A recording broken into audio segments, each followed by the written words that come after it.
नमस्कार साथियों, स्वागत है आपका railway text book YouTube channel पर और स्वागत है आपका इस सेशन में जहां पर हम लोग दोस्तों आज जो है दोस्तों करने वाले हैं रिवीजन उन सारे सवालों का जो कि आपके दोस्तों railway exam point of view से इंपॉर्टेंट है, फिर चाहे आरआरबी एनटीपीसी हो, ग्रुप डी हो या फिर एएलपी हो या फिर अदर रेलवे एग्जाम्स हो। तो दोस्तों ये छोटा सा सेशन रहेगा, 15 से 20 मिनट का सेशन, जहां पर हम लोग रैपिड फायर राउंड करेंगे और क्वेश्चंस का रिवीजन करेंगे। ठीक है, कुछ दिन दोस्तों ये सेशन जो है आपके लिए छोटे रहने वाले हैं। ठीक है, रिकॉर्डेड फॉर्म में जिसको आप लोग देख के प्रैक्टिस कर सकते हैं, उसके बाद फिर से आपकी लाइव जो है सेशन स्टार्ट हो जाएंगे। ठीक है, तो घबराने की बात नहीं, बस अपनी प्रैक्टिस को जारी रखिए और तैयारी करते चलिए। ठीक है, तो चलिए स्टार्ट करते हैं सेशन को। पीडीएफ जो है आप लोग को टेलीग्राम पर मिल जाएगा, तो पीडीएफ के लिए आप लोग टेलीग्राम पर जुड़ सकते हैं जो लोग नहीं जुड़े हैं। ठीक है, @गौरव सर टेक्स्ट बुक, ये दोस्तों टेलीग्राम ग्रुप है, वहां पर आप जुड़ सकते हैं मेरे साथ। ठीक है, चलिए स्टार्ट करते हैं सेशन को और बढ़ते हैं पहले क्वेश्चन के साथ। पहला क्वेश्चन आपके सामने ये रहा, सभी लोग फटाफट से आंसर करेंगे। क्वेश्चन है, in which year did 86th amendment act of the constitution of India come into effect. कह रहे हैं कि भारत के संविधान का जो है 86वां संशोधन अधिनियम किस वर्ष प्रभावी हुआ था। क्या ये दोस्तों 2002, 2000, 2004 और 2005? तो करेक्ट आंसर क्या हो जाएगा यहाँ पे? करेक्ट आंसर होगा 2002, यहां पर करेक्ट आंसर होना चाहिए। ठीक है, और इसके तहत कौन से आर्टिकल ऐड किए गए थे? तो आर्टिकल याद रखिएगा, आर्टिकल 21A ऐड किया गया था और आर्टिकल जो है 51A का के ऐड किया गया था, ये ध्यान रखेंगे। ठीक है, और नेक्स्ट क्वेश्चन पढ़ते हैं, अगला सवाल देखिए। Sachin Tendulkar scored his 100th century at dash stadium. Sachin Tendulkar ji ने अपना जो है डैश स्टेडियम में अपना 100वां शतक जो है बनाया था। Wankhede stadium, Lord's cricket ground, Eden garden और जो है शेरे बांग्ला क्रिकेट स्टेडियम। तो कहां पर इन्होंने जो है दोस्तों शतक बनाया था अपना पहला? तो आप कहोगे शेरे बांग्ला क्रिकेट स्टेडियम में बनाया था। और कौन से नंबर के मैच में बनाया था? तो 79th नंबर, 79वें जो है मैच में इन्होंने बनाया था। 79th मैच में इन्होंने अपना शतक बनाया था। ठीक है, चलो नेक्स्ट क्वेश्चन बढ़ते हैं अगला। अच्छा, सचिन तेंदुलकर जी की एक पुस्तक भी है, वो याद रखिएगा, वो कौन सी है? प्लेइंग इट माई वे। कौन सी है? प्लेइंग इट माई वे जो है इनकी पुस्तक है, ये ध्यान रखिएगा, प्लेइंग इट माई वे। चलो नेक्स्ट बढ़ते हैं, अगला जो है आपके लिए रहा, in which session Sarojini Naidu became the first Indian women president of Indian National Congress. कह रहे हैं कि सरोजनी नायडू किस सत्र में भारतीय राष्ट्रीय कांग्रेस की पहली भारतीय महिला अध्यक्ष बनी? 1922 गया सेशन, या फिर 1925 कानपुर, 1928 कलकत्ता और 1931 कराची। तो करेक्ट आंसर क्या हो जाएगा दोस्तों? सरोजनी नायडू जो बनी थी वो 1925 Karachi session, sorry Kanpur session में बनी थी। ये आपको ध्यान रख लेना है। ठीक है, ये आपसे पूछा जाता है। अच्छा, अगर आपसे पूछा जाए दोस्तों कि 1931 में कौन बना था, तो वल्लभ भाई पटेल जी बने थे। कौन? वल्लभ भाई पटेल जी बने थे, ये आपको ध्यान रख लेना है। ठीक है, अगर पूछा जाए 1928 में, तो मोतीलाल नेहरू जी बने थे। कौन? मोतीलाल नेहरू जी बने थे। ठीक है, ये ध्यान रखेगा। और यहां पे 1922 में CR दास जी बने थे, ये भी आपको ध्यान रखना है। ठीक है, चलिए नेक्स्ट क्वेश्चन बढ़ते हैं, अगला सवाल। At which of the following sites of the Indus valley civilisation adult were generally buried in the ground laid out straight with the head towards north. कह रहे निम्नलिखित में से जो है किस सिंधु घाटी सभ्यता स्थल पर वयस्क लोगों को जो है प्रायः गड्ढे में सीधा लिटाकर दफनाया जाता था? उनका सिर जो है उत्तर की ओर होता था। लोथल, गुफकरल, मेहरगढ़ या फिर जो है यहां पर इनाम गांव। तो करेक्ट आंसर क्या हो जाएगा? करेक्ट आंसर होगा यहां पे दोस्तों इनाम गांव। ठीक है, और आपको ध्यान रखना है कि जो इंडस वैली सिविलाइजेशन थी, इसको हम लोग ब्रॉन्ज एज भी कहते हैं। क्या कहते हैं? कांस्य युग भी कहते हैं, ब्रॉन्ज एज भी कहा जाता है। ठीक है, और इसको हम लोग जो है किस नाम से भी जानते हैं? हड़प्पन सिविलाइजेशन के नाम से भी जानते हैं। और हड़प्पन सिविलाइजेशन इसलिए कहा जाता है क्योंकि सबसे पहले खोज इसी की हुई थी, हड़प्पन सिविलाइजेशन की हुई थी 1921 में। ठीक है, ये ध्यान रखिएगा। नेक्स्ट बढ़ते हैं, अगला क्वेश्चन आपके लिए। Who was sworn in as the Chief Minister of Andhra Pradesh in 2024? कह रहे दोस्तों आंध्र प्रदेश के मुख्यमंत्री के रूप में किसने शपथ लिया था जून 2024 में? क्या ये पवन कल्याण ने लिया था, दघुपति जो है पुरंदेश्वरी ने, एस अब्दुल नाजिर ने और नारा चंद्रबाबू नायडू ने? तो आपको पता है दोस्तों आंध्र प्रदेश के जो है दोस्तों चीफ मिनिस्टर के रूप में नारा चंद्रबाबू नायडू ने शपथ ली थी। ठीक है, इन्होंने ली थी। पवन कल्याण जो बने थे वो डिप्यूटी चीफ मिनिस्टर बने थे, डिप्यूटी चीफ मिनिस्टर। ठीक है, ये ध्यान रखिएगा। जो है प्रधानमंत्री उप मुख्यमंत्री बने थे। और एस अब्दुल नाजिर जो बने थे ये गवर्नर, ये तो गवर्नर है, वहां के राज्यपाल हैं, ये ध्यान रखना है। नेक्स्ट क्वेश्चन आपके लिए, in which of the following year the Satya Shodhak Samaj founded to fight against the caste system? देखिए निम्नलिखित में से जो है किस वर्ष में जो है सत्यशोधक समाज ने जाति व्यवस्था के खिलाफ लड़ने की जो है यहां पे स्थापना की? क्या ये 1851 में, 1873, 1867 और 1875? करेक्ट आंसर यहां पे क्या हो जाएगा? 1800 जो है 73 करेक्ट आंसर होगा, 1873। ठीक है, आपको याद होगा सत्यशोधक समाज जो है दोस्तों ज्योतिबा फुले जी के द्वारा, किसके द्वारा? ज्योतिबा फुले जी के द्वारा दोस्तों ये स्थापित किया गया था। ठीक है, और इन्होंने बताया था कि किस तरीके से जो है दोस्तों वहां पर जितना अंग्रेज नहीं बल्कि भारतीय ही जो है दोस्तों निचले स्तर के लोगों पर जो है अत्याचार कर रहे थे, उसके बारे में यहां पर बताया गया है। ठीक है, अभी दोस्तों एक फुले करके मूवी भी आई है, अगर उसमें भी दोस्तों ये पूरी चीजें दिखाई गई हैं, ये भी आप वहां पर देख सकते हो। ठीक है, चलिए 1875 में आपको याद होगा आर्य समाज की स्थापना हुई थी, आर्य समाज की। और दोस्तों आर्य समाज की स्थापना करने वाले थे दयानंद सरस्वती जी। कौन थे?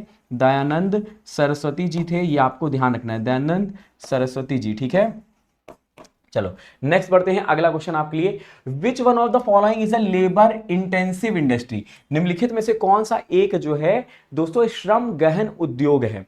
तो क्या होगा? पल्सेस है, टी है, मेज है, वीट है। तो करेक्ट आंसर यहां पे क्या हो जाएगा? करेक्ट आंसर हो जाएगा टी। ठीक है, ध्यान रखिएगा। और भारत में चाय जो है दोस्तों सबसे ज्यादा कहां पर होता है? तो आप कहोगे दोस्तों ये होता है पश्चिम बंगाल, असम में। ठीक है, सबसे ज्यादा होता है। और दोस्तों आपको याद होगा दार्जिलिंग टी, दार्जिलिंग टी जो है उसको जीआई टैग दिया गया था, ये पहला प्रोडक्ट था जिसको GI tag, geographical indication tag दिया गया था 2004 में। ठीक है, और जो चाय की जो है उत्पादन कौन से मिट्टी में होता है? तो लेटराइट सॉइल में होता है। कौन से? लेटराइट जो मिट्टी होती है उसमें आपका चाय का उत्पादन देखने को मिलेगा। ठीक है, चलिए नेक्स्ट बढ़ते हैं, अगला जो है सवाल आपके लिए, Who wrote the book Two Fates, the Story of My Divorce, which is a parody of Chetan Bhagat's Two States, the History of My Marriage? ठीक है, बिल्कुल सेम है जैसे दोस्तों दो स्टेट की जो है मैरिज के बारे में दोस्तों एक बुक टू स्टेट जो कि चेतन भगत, उसी तरीके से एक बुक है टू फेट्स जिसमें दोस्तों दो राज्यों के जो है लोगों का डिवोर्स होता है, the story of my state. ठीक है, दो लोगों की किस्मत की। Two fates the story of my divorce नामक पुस्तक किसने लिखी है? जो चेतन भगत की two states the story of my marriage की जो है यहाँ पे हास्य अनुकृति है। नमिता गोखले, जूडी बालन और स्वाति यहाँ पे कौशल और अरुंधति रॉय। तो करेक्ट आंसर यहाँ पे जो है जूडी बालन करेक्ट आंसर। क्या? जूडी बालन की ये पुस्तक है जिसमें दोस्तों दो लोगों की किस्मत क्या करती है? उनको अलग कर देती है, डिवोर्स कर देती है। चलो, -40 degree Fahrenheit is equal to how many degree on the Celsius scale? कह रहे -40 डिग्री जो है फ़ारेनहाइट सेल्सियस स्केल पर कितने डिग्री का जो है बराबर होता है? +40, -32, -40 और 0 डिग्री। तो आप क्या कहोगे दोस्तों? करेक्ट आंसर यहां क्या हो जाएगा? करेक्ट आंसर हो जाएगा -40 करेक्ट आंसर हो जाएगा। ठीक है, देखिए दोस्तों -40 पे जो है फ़ारेनहाइट और सेल्सियस दोनों बराबर होते हैं तो इनमें कोई भी चेंज नहीं होगा। तो ठीक है, -40 अगर फ़ारेनहाइट दिखा रहा है तो -40 डिग्री सेल्सियस भी। देखिए, the Dutch East India Company was established in India in 1602 AD। Where did the Dutch establish their first colony in India? देखिए, डच ईस्ट इंडिया कंपनी की स्थापना भारत में 1602 ईस्वी में हुई थी। डचों ने भारत में अपना पहला उपनिवेश जो है कहां स्थापित किया था? क्या इन्होंने कोची में किया था, सूरत में किया था, मसूलीपट्टनम में, या फिर पुलिकट में किया था? तो करेक्ट आंसर यहां पे क्या हो जाएगा? करेक्ट आंसर हो जाएगा मसूलीपट्टनम में। कहां पर? मसूलीपट्टनम में। ठीक है, अगला सवाल देखिए, the tableau title India mother of democracy secured the top position at the Republic day celebration parade 2024। It was created by which ministry? सवाल है यहाँ पे, भारत लोकतंत्र की जननी शीर्षक वाली झांकी ने गणतंत्र दिवस समारोह परेड 2024, नॉट 2025, 2024 में शीर्ष स्थान हासिल किया, इसे किस मंत्रालय द्वारा बनाया गया था? Ministry of home affair, ministry of culture, ministry of defence, ministry of information and broadcasting. तो करेक्ट आंसर क्या हो जाएगा? मिनिस्ट्री ऑफ कल्चर के द्वारा बनाया गया था, ये ध्यान रखिएगा। देखिए 2024 का जो दोस्तों गणतंत्र दिवस था उस समय जो है दोस्तों हमारे भारत में मुख्य अतिथि के रूप में कौन आए थे? तो फ्रांस के जो है राष्ट्रपति इमैनुअल मैक्रोन आए थे। कौन आए थे? इमैनुअल मैक्रोन आए थे। ठीक है, 2024 में। 2025 में जो है दोस्तों कौन आया? तो 2025 में इंडोनेशिया के प्रेसिडेंट आए। इंडोनेशिया के प्रेसिडेंट, ये फ्रांस के हो गए प्रेसिडेंट आए थे, और इस बार इंडोनेशिया के प्रेसिडेंट आए थे प्रबावो सुबियंतो। क्या नाम है? प्रबावो सुबियंतो इनका नाम है। ठीक है, प्रबावो सुबियंतो। नेक्स्ट बढ़ते हैं, अगला जो है क्वेश्चन आपके लिए, fundamental duties in the Indian constitution are borrowed from the constitution of dash. कह रहे हैं कि भारतीय संविधान में जो है मौलिक कर्तव्यों को डैश के संविधान से लिया गया है। क्या ये फ्रांस है, कनाडा है, यूएसएसआर है, या फिर ब्रिटेन है? क्या होगा यहाँ पे करेक्ट आंसर? सभी लोग बताइएगा। तो करेक्ट आंसर यहां पर क्या हो जाएगा? यूएसएसआर। यूएसएसआर से हमने फंडामेंटल ड्यूटी ली है। फंडामेंटल ड्यूटी जो है दोस्तों कब जोड़ी गई हमारे संविधान में? तो 42वें संवैधानिक संशोधन जो है 76 के तहत जोड़ी गई थी, और जब ये जोड़ी गई थी 42वें संवैधानिक संशोधन, तब उस समय 10 थी, ये ध्यान रख लीजिएगा। बाद में एक अलग से ऐड और हुआ 86वें संवैधानिक संशोधन 86 कॉन्स्टिट्यूशनल अमेंडमेंट एक्ट के तहत, और फिर हमारे यहाँ पे फंडामेंटल ड्यूटी 11 हो गई। ठीक है, चलो नेक्स्ट क्वेश्चन बढ़ते हैं। Dash is present in tomato, देखिए टमाटर में डैश उपस्थित होता है, क्या उपस्थित होता है? टार्ट्रिक एसिड होता है, ऑक्सिलिक एसिड होता है, एसिडिक एसिड होता है, या इनमें से कोई भी नहीं होता है? तो आप याद रखिएगा टमाटर में जो है दोस्तों क्या होता है? ऑक्सिलिक एसिड। पालक हो चाहे टमाटर हो, उसमें ऑक्सिलिक एसिड। अंगूर हो या इमली हो, उसमें टार्ट्रिक एसिड। जो है सिरका होगा तो उसमें एसिटिक एसिड मौजूद होगा। ठीक है, चलो तो करेक्ट आंसर यहाँ पे oxalic acid. Next question, Ugadi is a festival celebrated in dash, Ugadi जो है एक उत्सव है जिसे डैश में मनाया जाता है।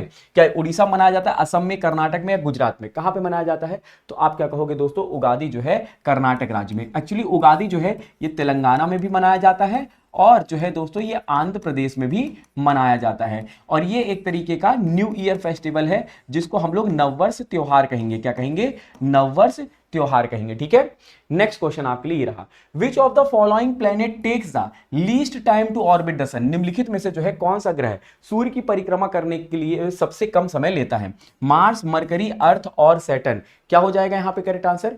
करेक्ट आंसर आपका हो जाएगा यहाँ पे mercury. Mercury is the correct answer, ये ध्यान रखिए। ठीक है, चलिए नेक्स्ट पढ़ते हैं। Solar energy is converted into electric energy through dash, सौर ऊर्जा को विद्युत ऊर्जा में किसके द्वारा परिवर्तित किया जाता है? Dry cell, Leclanche cell, voltaic cell और फोटोवोल्टेइक सेल। ऑब्वियस सी बात है दोस्तों, जिस तरीके से सोलर पैनल है, सोलर पैनल क्या कहता है? सोलर एनर्जी को इलेक्ट्रिक एनर्जी में, तो यहां पे क्या हो जाएगा? फोटो वोल्टेइक सेल हो जाएगा जो ये कार्य करता है। Next question, setting up of these is associated with the white revolution in India, इनमें से दोस्तों किसकी स्थापना भारत में श्वेत क्रांति से संबंधित है? मदर डेयरी जो है यहाँ पे पारस, सारस और अमूल। तो मैंने आप लोग को बताया था दोस्तों, जो श्वेत क्रांति थी वो 1971 के समय में प्रसिद्ध हुई, 1971 में लाई गई थी, और वर्गीस कुरियन इसके जनक थे। ठीक है, कौन?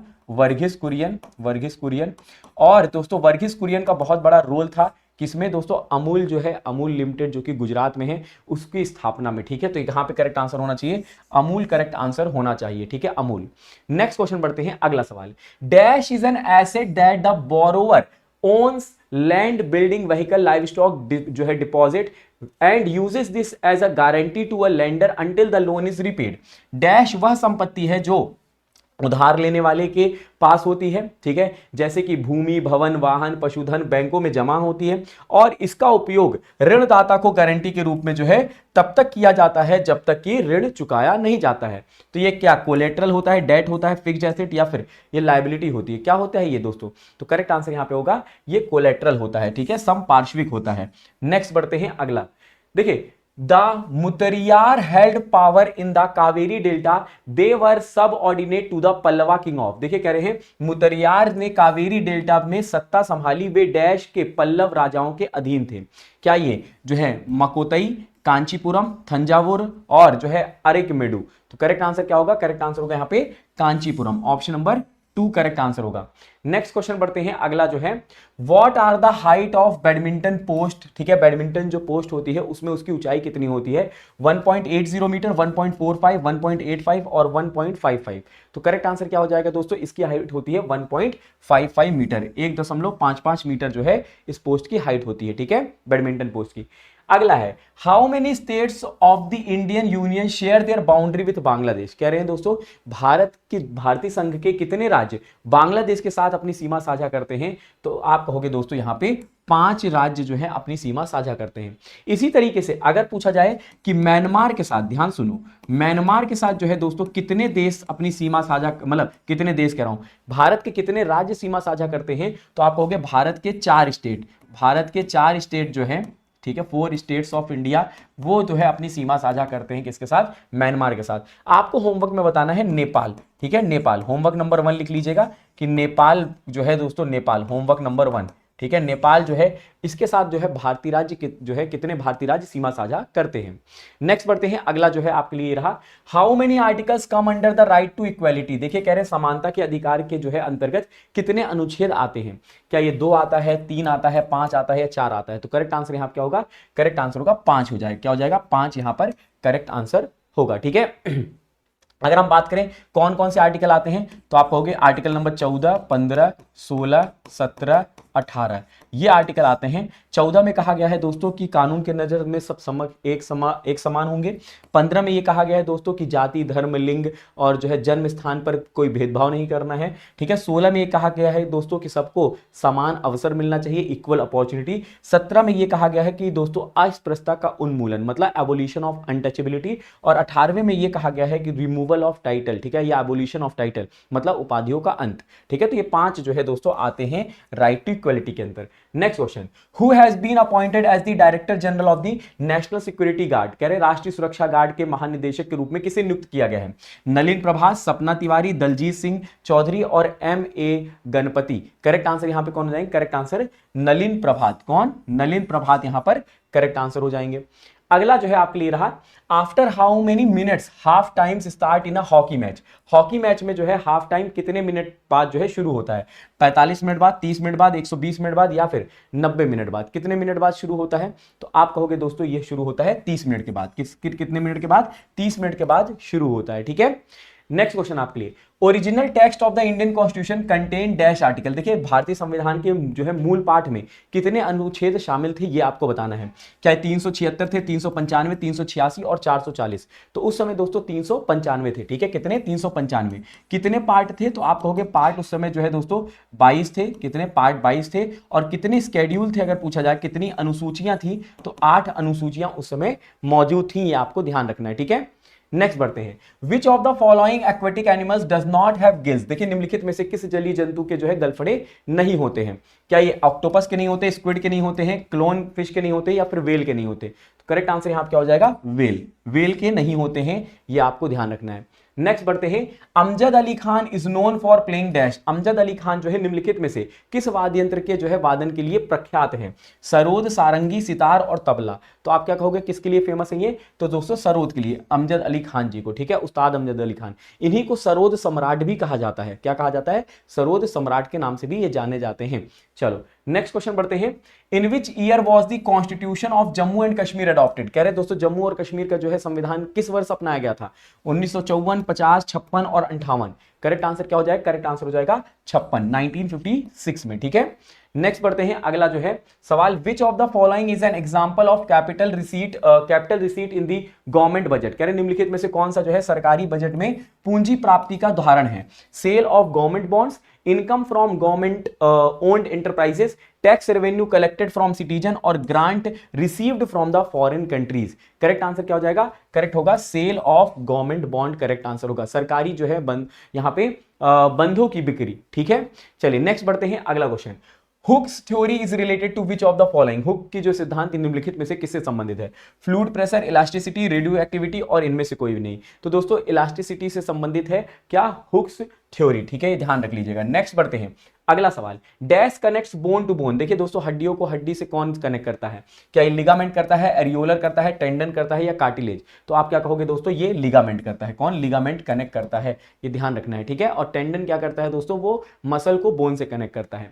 Next, a nation in making a book written by dash. A nation in making dash द्वारा लिखित पुस्तक है? सुरेंद्रनाथ बनर्जी, जीके गोखले, वल्लभ भाई पटेल और एमजी रनाडे। किसके द्वारा दोस्तों ये पुस्तक लिखी गई? अ नेशन इन मेकिंग। तो आप क्या कहोगे दोस्तों? करेक्ट आंसर होगा सुरेंद्रनाथ बनर्जी, यहां पर करेक्ट आंसर होंगे। नेक्स्ट बढ़ते हैं, which one of the following leaders belong to the extremist wing of the Congress. कह रहे दोस्तों निम्नलिखित में से कौन सा नेता जो है कांग्रेस के चरमपंथी दल से संबंधित था? अरविंदो घोष, दादा भाई नारोजी, जीके गोखले और सुरेंद्रनाथ बनर्जी। तो करेक्ट आंसर यहां पे कौन हो जाएंगे? तो करेक्ट आंसर होंगे दोस्तों अरविंदो घोष। ये दोस्तों किससे थे? तो आप कहोगे एक्सट्रीमिस्ट मतलब गरम दल से थे, ठीक है। Next question, 2 times Asian games gold medallist Saurabh Ghosal has announce his retirement from professional dash. 2 बार के जो है एशियाई खेलों के स्वर्ण पदक विजेता सौरभ घोषाल ने जो है दोस्तों पेशेवर डैश के सन्यासी घोषणा की है। स्क्वैश, बैडमिंटन, टेनिस, कबड्डी, किस खेल से संबंधित है दोस्तों सौरभ घोषाल? तो करेक्ट आंसर यहां पे हो जाएगा स्क्वैश। क्या हो जाएगा? स्क्वैश यहां पे करेक्ट आंसर, ठीक है, ध्यान रख लेना है। चलो अनाहत सिंह भी जो है दोस्तों स्क्वैश से ही संबंधित है, ठीक है। Next question, the first law of motion provide the relation between dash and time. देखिए गति का पहला नियम जो है डैश समय के बीच के जो है संबंध को बताता है। Velocity, face, displacement, acceleration. तो करेक्ट आंसर क्या हो जाएगा? यहाँ पे वेलोसिटी, वेग से संबंधित, ठीक है। अगला सवाल है, which state government recently repealed the Muslim marriages and divorce registration act and rules of 1935। हाल ही में जो है किस राज्य सरकार ने मुस्लिम विवाह और तलाक पंजीकरण अधिनियम और जो है 1935 को निरस्त कर दिया है? क्या ये दोस्तों वेस्ट बंगाल, असम, उत्तर प्रदेश और बिहार? क्या हो जाएगा यहाँ पे? करेक्ट आंसर हो जाएगा असम। असम यहाँ पर करेक्ट आंसर होगा, ठीक है, असम। Next question. ओ हो दोस्तों, यहां पे समय होता है समाप्त, जहां पर आज हम लोगों ने इस छोटे से सेशन में, ठीक है, रैपिड फायर राउंड किया है, जिससे दोस्तों ज्यादा से ज्यादा हम लोग क्वेश्चन को रिवीजन कर सकें। और दोस्तों अगर आप प्रिपरेशन कर रहे हैं आरआरबी एनटीपीसी की, तो आप जो है दोस्तों हमारे साथ कोर्सेज में जुड़ सकते हैं, ठीक है। और यहां पर आपको हर एक चीज प्रोवाइड की जा रही है, ठीक है, लाइव क्लासेस के साथ साथ मॉक टेस्ट भी हैं, उसमें पीडीएफ भी आप लोग को प्रोवाइड किए जा रहे हैं, ठीक है, डाउट क्लियरिंग सेशंस भी हैं। और इस कोर्स को अवेल करने के लिए आप जो है दोस्तों, या फिर आप दोस्तों ऑल रेलवे, अगर आप दोस्तों एक नहीं कई एग्जाम को टारगेट कर रहे हो रेलवे के, जैसे NTPC, group D, ALP technician, RPF, तो आपको वीडियो के नीचे डिस्क्रिप्शन में लिंक दिया है, वहां पे आप कूपन कोड यूज कर सकते हैं गौरव एम, GAURAVM, जिससे आपको मैक्सिमम डिस्काउंट मिल जाएगा। कूपन कोड आपके जो है स्क्रीन पे नीचे भी दिख रहा होगा, उसको आप यूज कर सकते हैं। साथ में दोस्तों जो लोग टेलीग्राम पे नहीं जुड़े हैं, @गौरव सर टेक्स्ट बुक सर्च करके जुड़ जाएंगे। इसके अलावा दोस्तों अगर दोस्तों ये सेशन आपको अच्छा लगा है तो लाइक करिएगा, शेयर करिएगा, कमेंट बॉक्स में कमेंट करके बताइएगा कि कैसा आपको सेशन लगा है, और रिवीजन अपनी जो है जारी रखिएगा, ठीक है। चलिए मिलते हैं अगले सेशन में, तब तक के लिए रखिएगा अपना ख्याल। Love you all, bye bye, take care, जय हिंद, जय भारत।